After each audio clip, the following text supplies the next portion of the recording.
Baik, selamat bertemu kembali dalam mata kuliah manajemen resiko. Kali ini kita akan bahas apa manfaatnya mempelajari manajemen resiko ini.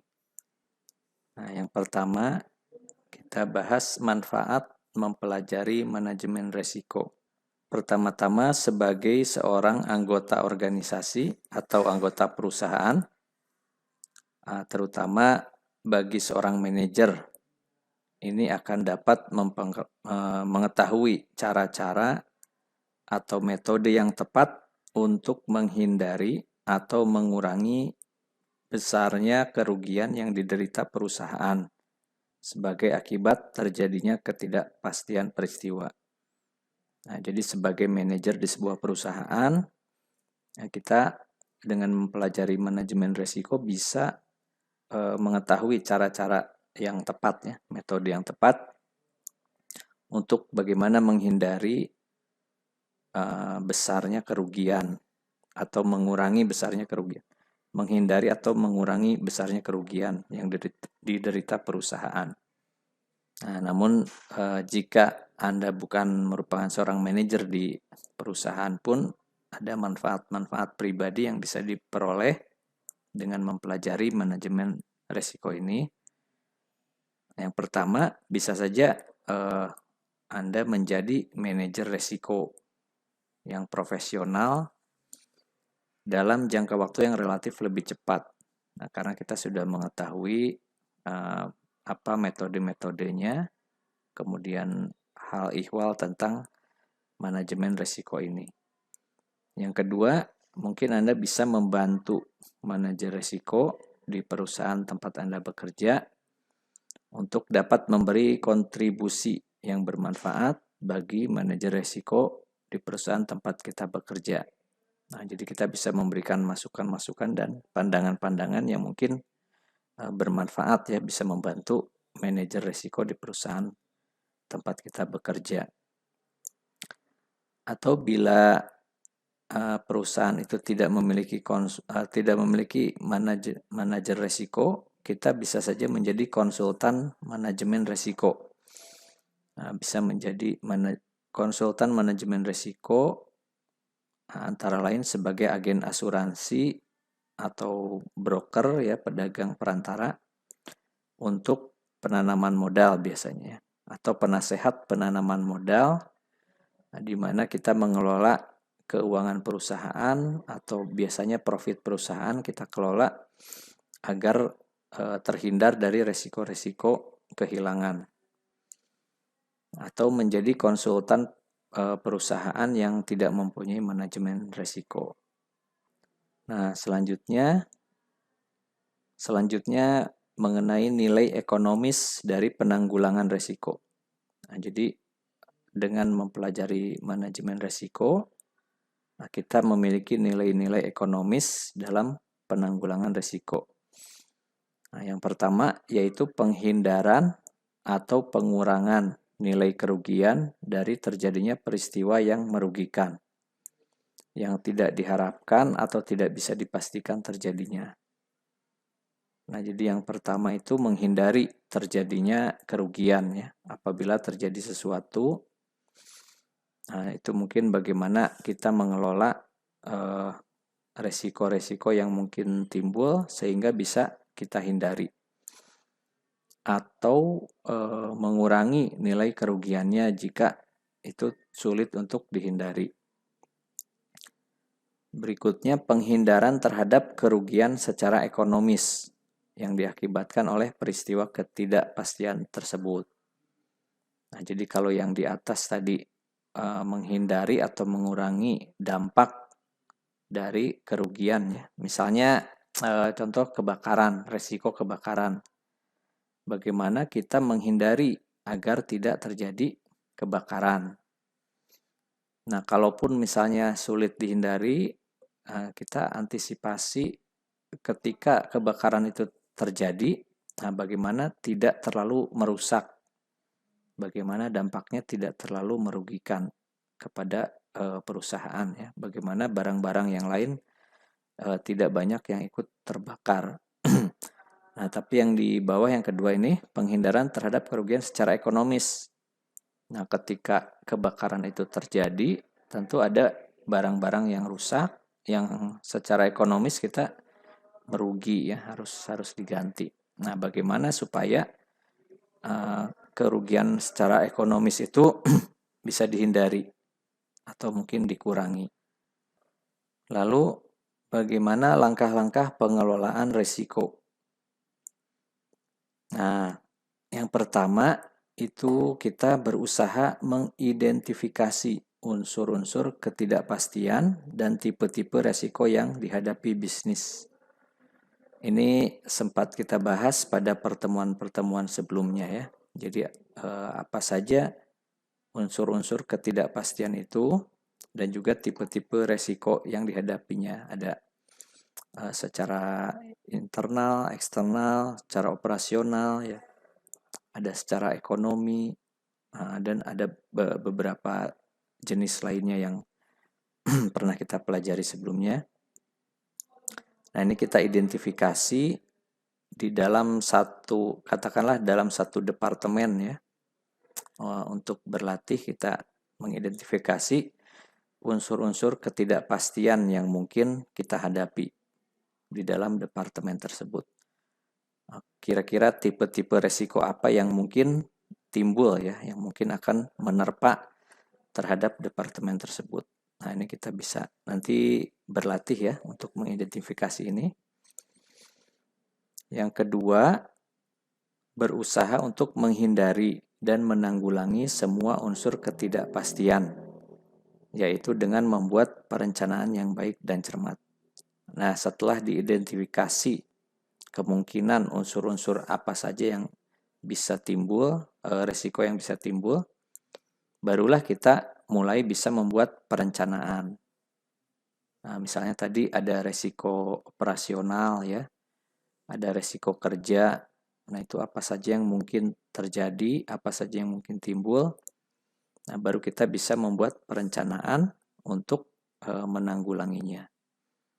Nah, atau ada juga resiko finansial ya. Itu bagaimana kita caranya menanggulanginya. Setelah itu, langkah pengelolaan risiko yang ketiga yaitu berusaha untuk mengetahui korelasi dan konsekuensi antar peristiwa.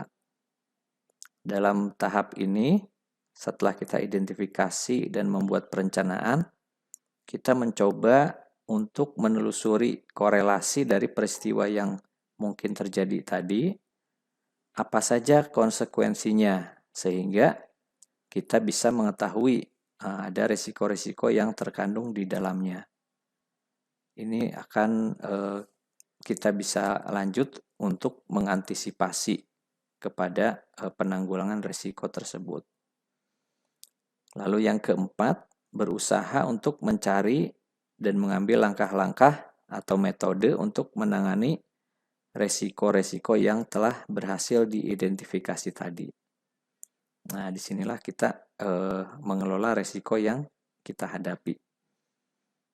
Nah, nanti kita akan lihat bagaimana lebih rinci langkah-langkah untuk mengidentifikasi kemungkinan-kemungkinan resiko yang bisa kita hadapi.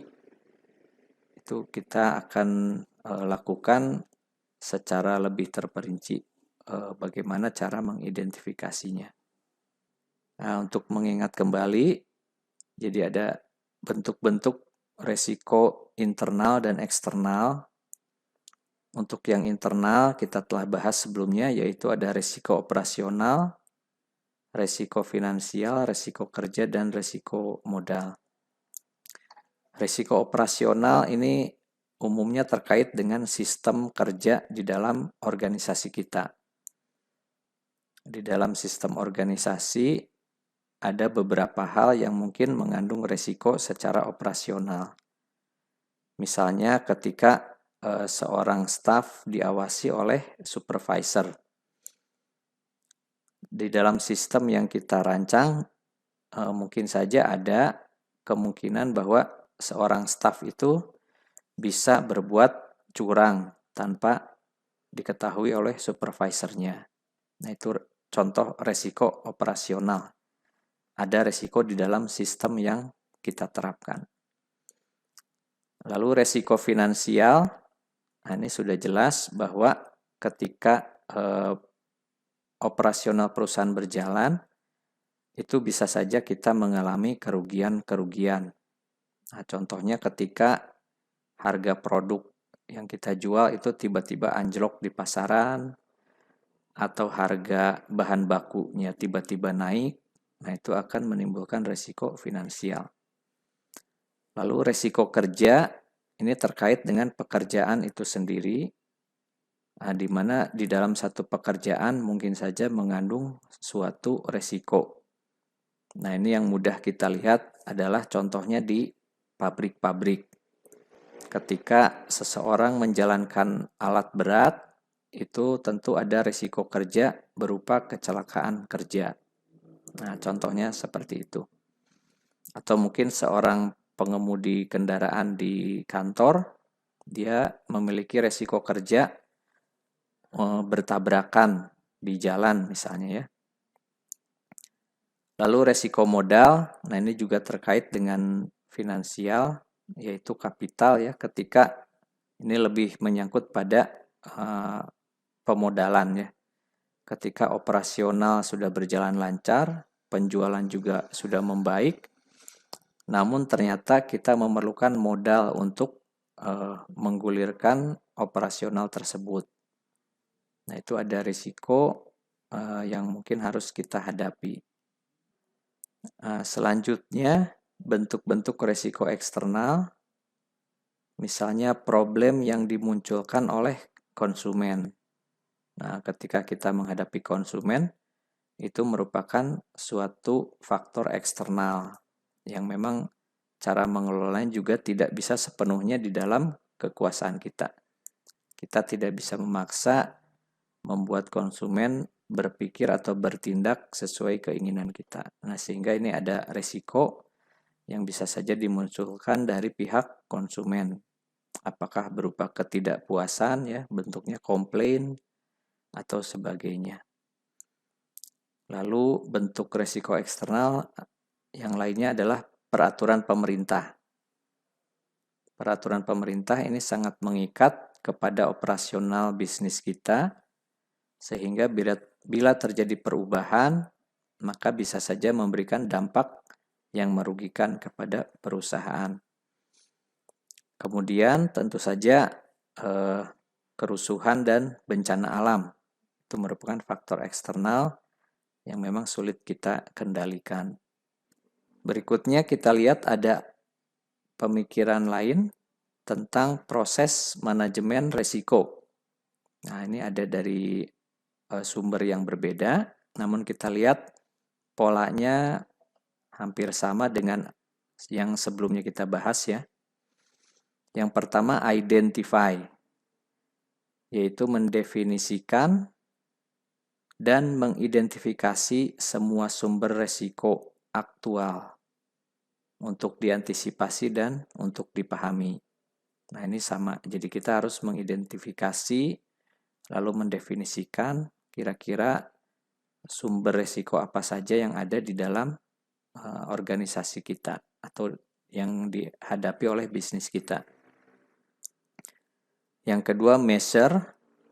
Nah, di sini lebih ke pengukuran atau mengkuantifikasi, membuatnya menjadi angka yang bisa diukur, bisa dihitung, yaitu dengan mengestimasikan dampak finansial atas kinerja perusahaan yang diakibatkan oleh semua resiko murni dan spesifik yang tadi telah diidentifikasikan. Jadi kita mengukur seberapa besar kerugian yang mungkin timbul dari resiko-resiko yang telah kita identifikasi tadi. Nah, dengan demikian kita bisa masuk ke proses berikutnya, yaitu mengendalikan risiko tersebut, yaitu memutuskan cara mengelola risiko murni dan spesifik melalui pengendalian kerugian, penganggaran, dan pengurangan risiko. Jadi disinilah langkah-langkah apa yang bisa kita tempuh. Tadi apakah kita akan mencegah risiko itu terjadi, atau membuat suatu prosedur yang menangani suatu resiko agar dampaknya tidak terlalu besar. Nah, atau juga mungkin dengan cara pengendalian resiko keuangan, pengendalian kerugian keuangan. Nah, jadi ada cara-cara di mana kita menggunakan lembaga-lembaga keuangan untuk menangani kerugian yang kiranya timbul, kerugian finansial. Lalu yang keempat, menelusuri dan menilai atau mengakses ya, mengukur kinerja strategi manajemen risiko dengan pengalaman aktual perusahaan. Nah, ini tentu proses tadi akan dievaluasi apakah sudah termasuk efektif atau belum. Nah, untuk kemudian bisa diperbaiki. Baik, rasanya itu saja yang bisa disampaikan pada kesempatan kali ini. Mudah-mudahan cukup jelas. Jika ada yang ingin ditanyakan, silakan nanti pada saat pertemuan. Terima kasih atas perhatiannya. Sampai jumpa pada video berikutnya.